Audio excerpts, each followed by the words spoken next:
Ho, ho, ho, ho, ho. Merry Christmas. Merry Christmas, everybody. Happy holidays. I'm here. I'm recording this after watching those two games today. Holy shit, they were boring. I'm going to get into that.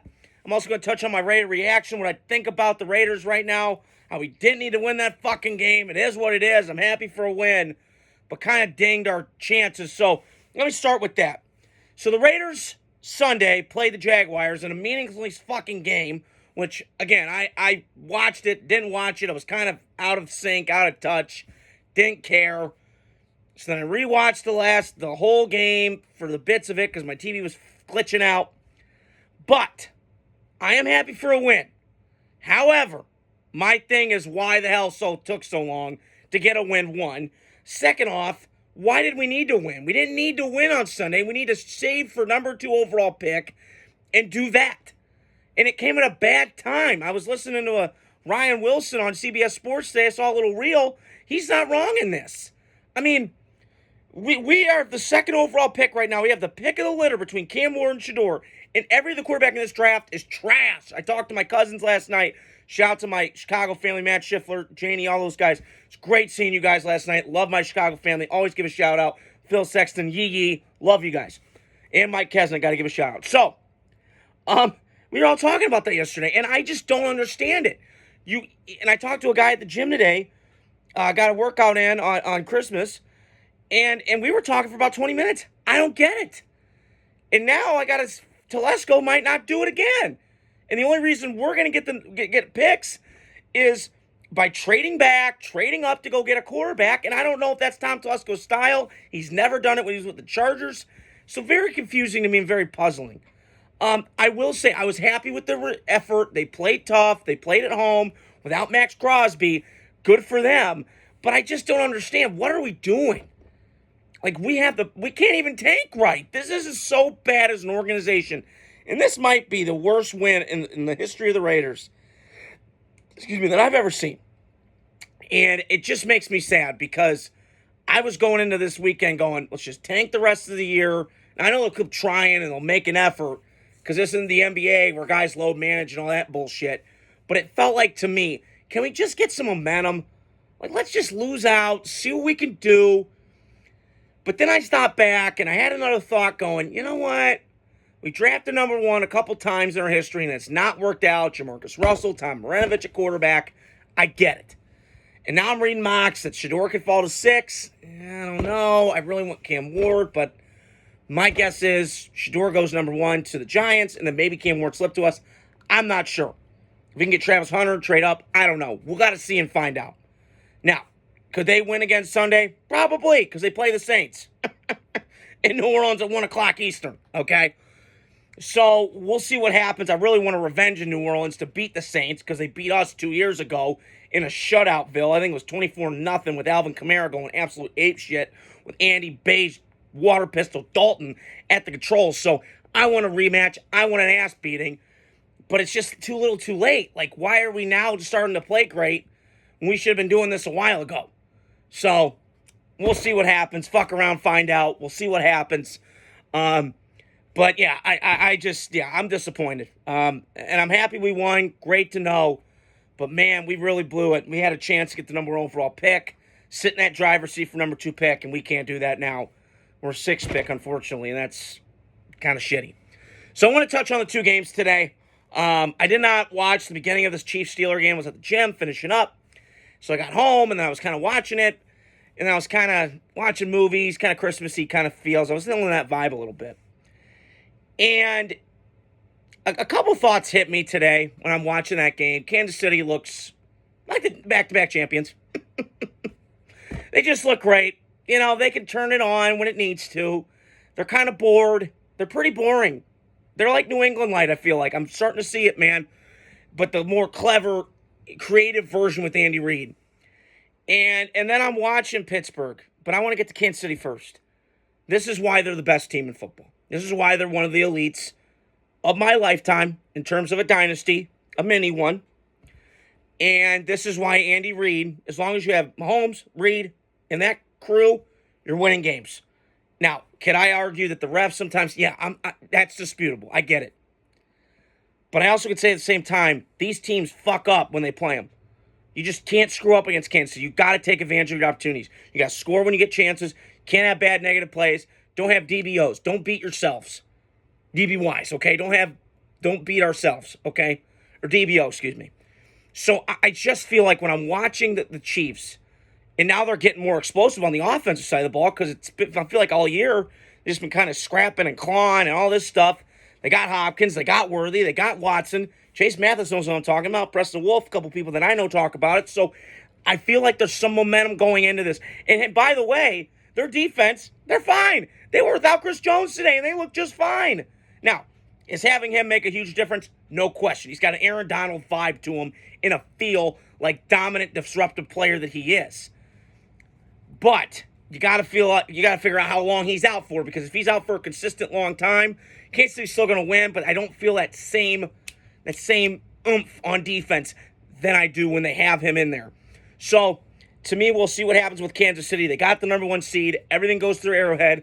Again, you had all these teams in the AFC this year fighting and clawing, trying to get that number 1 seed and unseat Kansas City.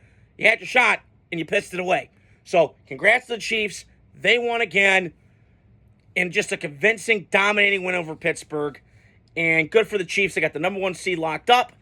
And now we just got to see who plays who goes where in the next 2 weeks. We shall see. A lot of moving parts around that. So I want to touch on the Pittsburgh Steelers. I mean, how much longer do I have to hear? Mike Tomlin, he's not a good coach. I told my dad today, that's the least you have to do is make the playoffs. You've been doing it for a long fucking time, Mike. It's time to move on, Pittsburgh. I've seen enough. And this defense that was so, unstoppable the last couple weeks. I know they have guys banged up and hurt. I get it. But what the fuck am I watching? It's typical Tomlin teams. Stupid football, undisciplined, dumbass, guys wide the fuck open, 13-0 at home? That's inexcusable, man. On Christmas, when it really matters, you got to have this game. You've lost 2 in a row on the road, and you can't come through at home? You had your opportunities. Sacks, fumbles, DBOs, and you did. And I don't know what else I have to think of the fucking Steelers. It's time to move on. I'm so sick and tired of hearing this.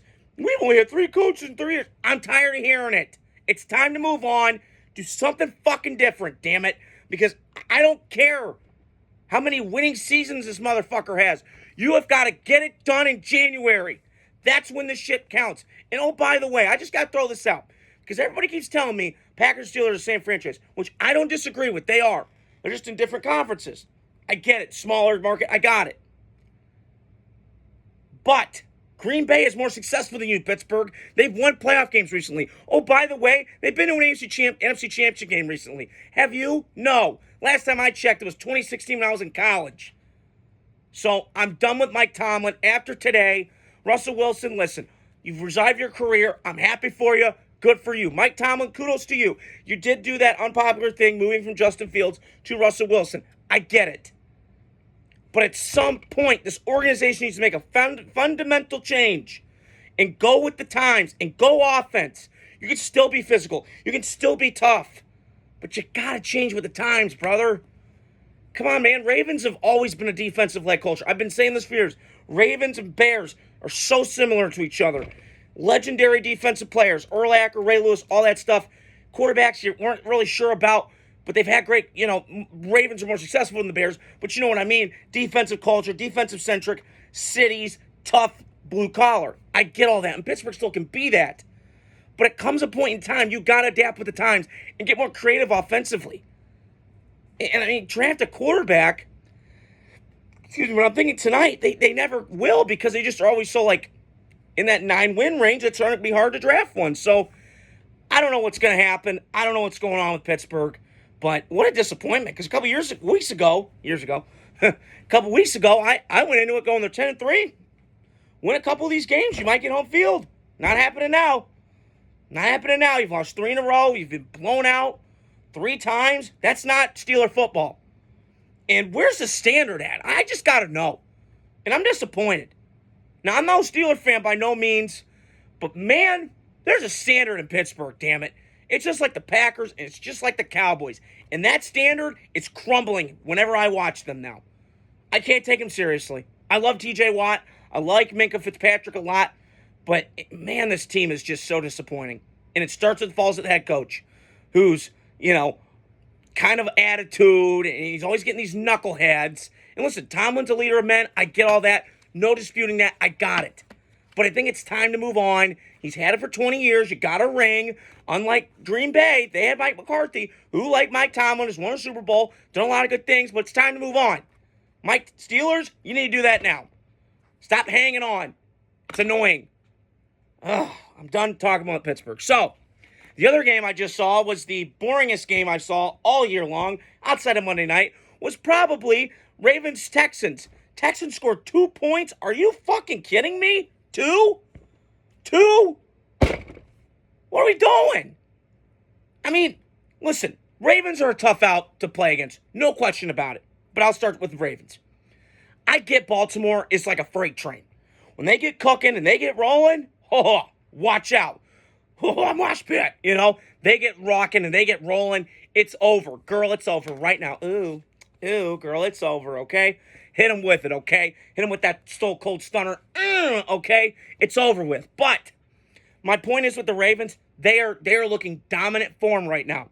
They did against Pittsburgh. They got a balanced attack. Lamar Jackson's playing his best football of his life.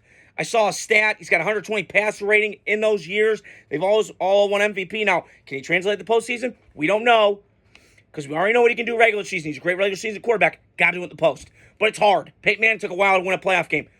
You got to get there. So, I do think Lamar, this is the year he's got to do it, though. He's got to win a playoff game. I think both these guys, Lamar and Josh Allen, got to win playoff games. But I am sold on the Ravens. Their defense has been a lot better lately.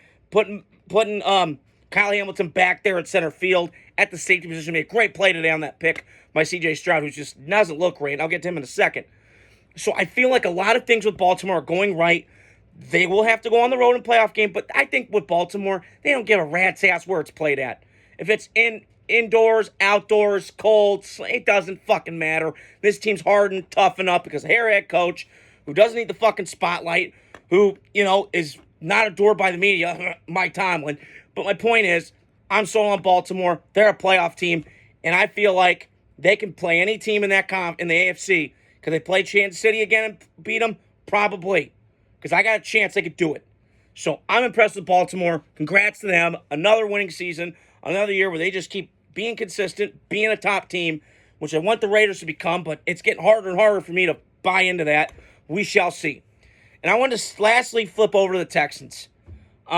This has been a disappointing season. I know they've kind of underachieved, but I don't know if they're most fraudulent division champ. I know Rex Ryan said that. But to me, they've just been ravaged by injuries. And I just feel like C.J. Stroud's taken the sophomore slump. He's hit a wall. Their offensive line's awful. I mean, CJ's just not seeing shit. I mean, I've seen him play the Packers, the Vikings. Really decent, really solid defenses, and he just looks awful. So I don't know what's going on. I can't figure it out. Because to me, I don't know if he's not seeing it, if he's not reading the pressure. They're bringing it everywhere. And I also don't think he trusts his offensive line. Do I blame him? No. He's on his back the whole time. So, and Bobby Slowick's got this Kyle Shanahan feel where it's like, dude, what are you doing? Stop calling passes. Go run. Joe Mixon's getting 4 yards a pop in the backfield. So I don't understand what they're doing offensively. I keep hearing that this Slowick guy's good. Okay, 1 year, and we're hailing this guy. The media does this all the time, and I get it. I'm a victim of it too. So I just don't know what's going on right now. We shall see what happens. But Houston, listen, you'll probably get to the playoffs, get one and done, maybe get on a playoff game because you won the division. Who knows? But I don't know, man. This Houston team just feels one and done written all over it. Ravens, go to the playoffs and win. And I also want to give a shout out to my Chicago family, Mike Kesnick, Matt Schittler, all you guys. I love you. It was great seeing you yesterday. I'm thankful for all my people that I have friends with and family, all my supporters, all my people that follow me on this podcast, YouTube, TikTok, all that stuff. Stay tuned. I got more picks coming out this week. Actually went 2-0, by the way, on some of my picks, but I'll give those out tomorrow. And just hit the like, subscribe, share button. Merry Christmas to all. Happy upcoming New Year. And stay tuned throughout the week. I got a lot more information coming, a lot more content coming. Stay tuned. Have a great Christmas. Good night.